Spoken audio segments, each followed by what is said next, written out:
Hi everyone, this is what happened to me when I got government housing part 73. So in this video I wanted to talk to everyone about what it's like to make complaints against people who work in the justice system and some of the responses that you get from some of the people. And some of the responses that I've got have been quite violent. I've not physically violent, but definitely, psychologically violent because there's been two occasions like where that I'll tell you about, which I think, are pretty disturbing because of the attitude of the people that I was dealing with. So I just wanted to talk not just about my experiences, but about people's experiences generally, and about what um, the the consequences of making complaints says about Australian society. Okay, so in my experience, I have found that there are some people who work in the justice system who think that they are above receiving complaints. And they certainly think they're above receiving complaints from someone like myself. And that's their words, not mine. Um, and I think that is because lower class people are discriminated against. And I think it's, clearly it's sad that people would be so pompous as to openly admit that they don't think that someone in the lower class should be able to make a complaint against them. Clearly, all complaints should be dealt with equally, but I don't believe they are. And the fact is that there are people that rude and that pompous working in the justice system. So, if you've been watching my videos, you'll know that I made complaints against the police to police command. And the response, that I got back from them was, just always some standard letter, or it was hand passed back to the station of the police officer that I was complaining about, which is very unfortunate because that just gives those officers, the opportunity to, try to get revenge against you of some sorts.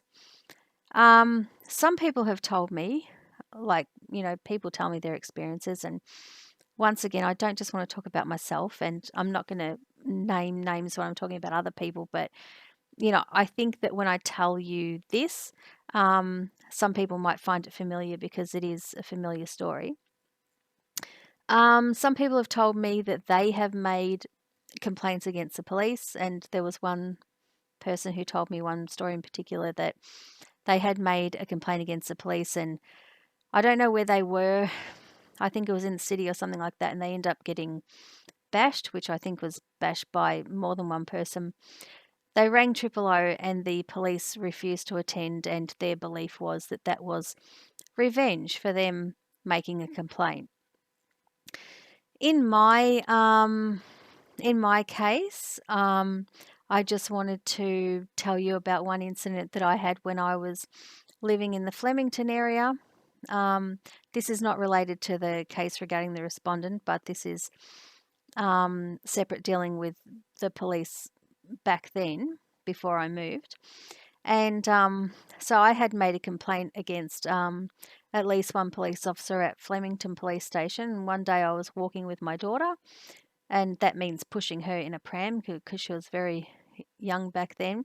And an off-duty police officer rode up to me on his bike and said, "Don't you go complaining about cops or they'll come after you." So that's another example of revenge and intimidation. I guess that wasn't his revenge because he wasn't the person that I made a complaint against. That was intimidation, and I guess the idea was that that they would try to get revenge against me. That's what he was trying to convey. Another incident that I wanted to tell you about is that more recently, I used to be quite active on Twitter. I'm not now, for many reasons that I'll get into, later in this series. But One time I was on Twitter, which was after my compensation hearing, where I didn't get anything, and I was rightfully angry, and I was saying all these things on Twitter. I didn't mention anyone's name, and I didn't mention any dates or anything like that. Not like I do now, but I was just talking about not being happy with judges' conduct and so forth. And someone on Twitter replied to me, "You'll lose your daughter." And that was like a response to me criticizing the judge. So I don't know if that person was claiming that my daughter would be murdered or kidnapped or what the claim was, but it was a very serious response and a very disturbing response for something that I said, which was quite reasonable for my circumstances and for the way that I was treated. So these are two examples that I've got for myself. And then there was a third example, which I was telling you about that person that told me.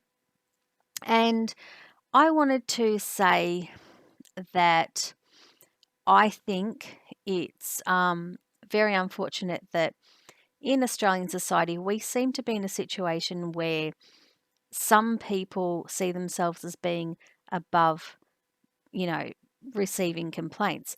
And that's a real shame because complaints are an incredible way to get, statistics on that help, not only the person but the person's management to gauge what's going on and, what's effective and so forth. And, more to the point, it's not just about management, it's about getting rid of people who don't do their job properly.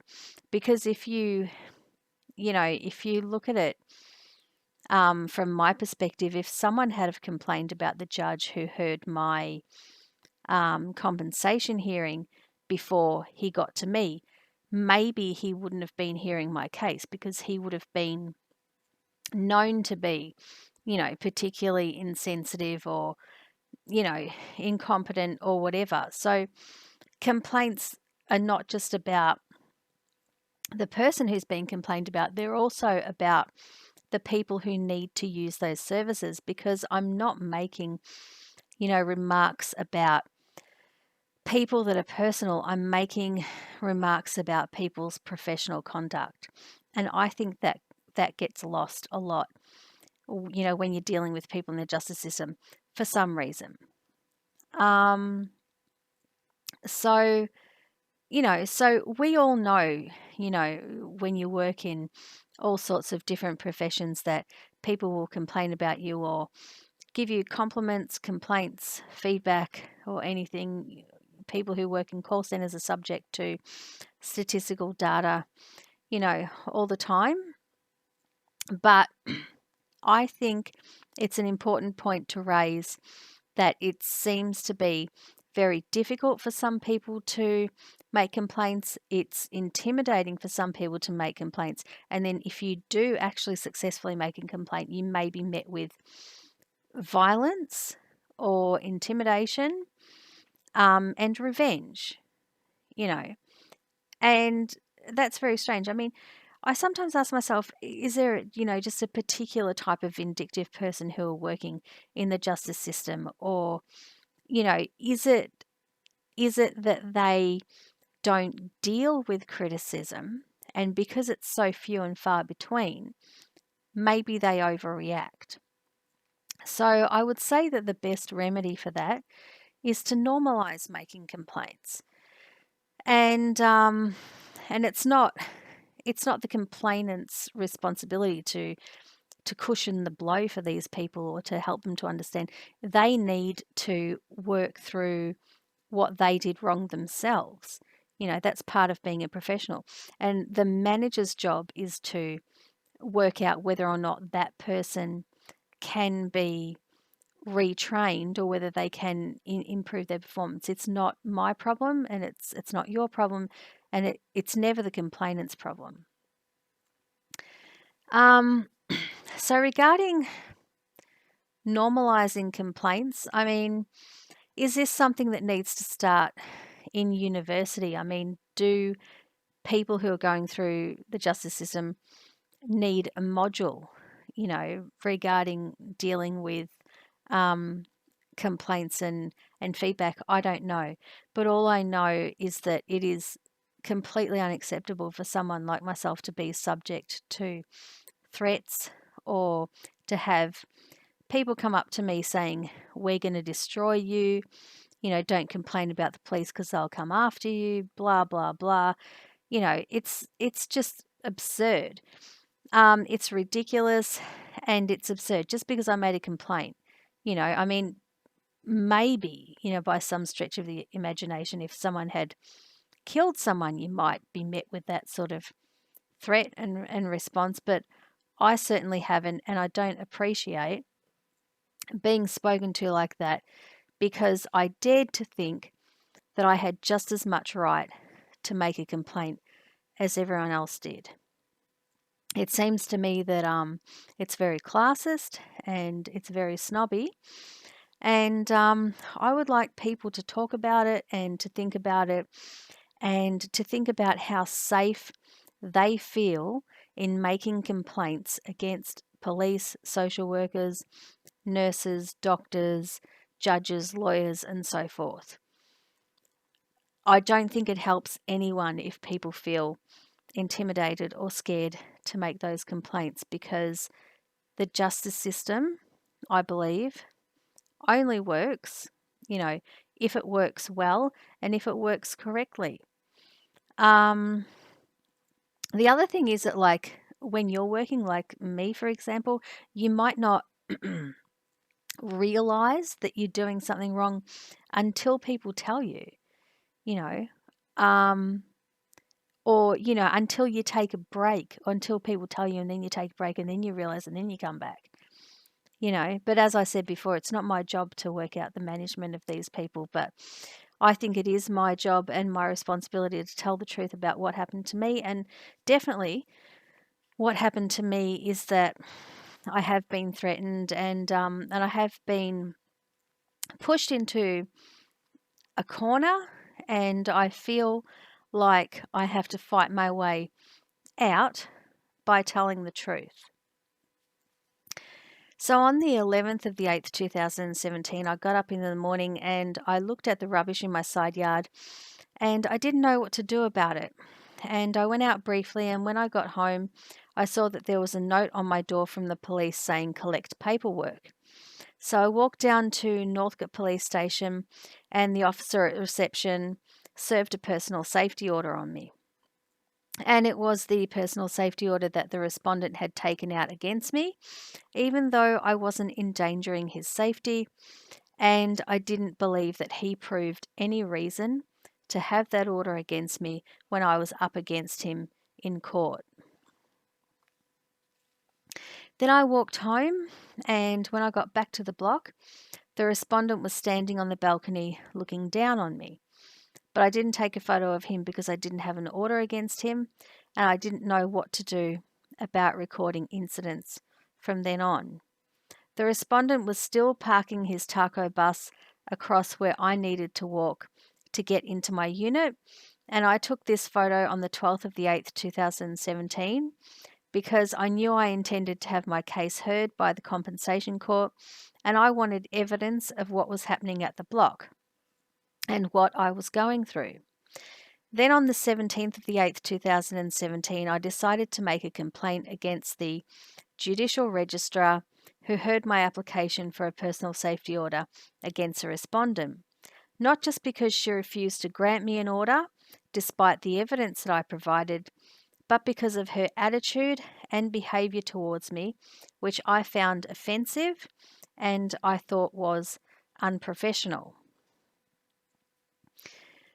Complaints like this are made to the Judicial Commission of Victoria. The Judicial Commission of Victoria claims to be an independent body established to investigate complaints about judicial officers and VCAT members. However, I believe it presents itself as exclusive. If you go to the Judicial Commission website at judicialcommission.vic.gov.au, you will find that you actually need to register before making a complaint. And I think that some people will find that intimidating. There are also guidelines to making a complaint, which may be a deterrent for other people. And overall, I think that the process of making a complaint against a judicial officer is harder than it needs to be. As someone who believes that I have been treated unfairly by people working in the justice system, I think it is important to normalise making complaints against judicial officers to ensure that misconduct and incompetence are dealt with. Regardless, there is a website with a complaint form that you can complain to. That is, if you can get past the hoops that you need to jump through before filling out that form. But I posted the complaint form, so I printed it out and posted it by mail. And I did get a response, but I wasn't happy with my response. Later in the evening, I could hear more rubbish being thrown into my side yard. Then on the 18th of the 8th, 2017, I started to research how to get compensation from the Department of Human Services, and I used what little money I had to purchase an express post envelope, but I didn't post the letter at that stage. I found a letter in my letterbox from the housing office about keeping the laundry doors locked, and I wondered why they had sent it, as there was no explanation about it.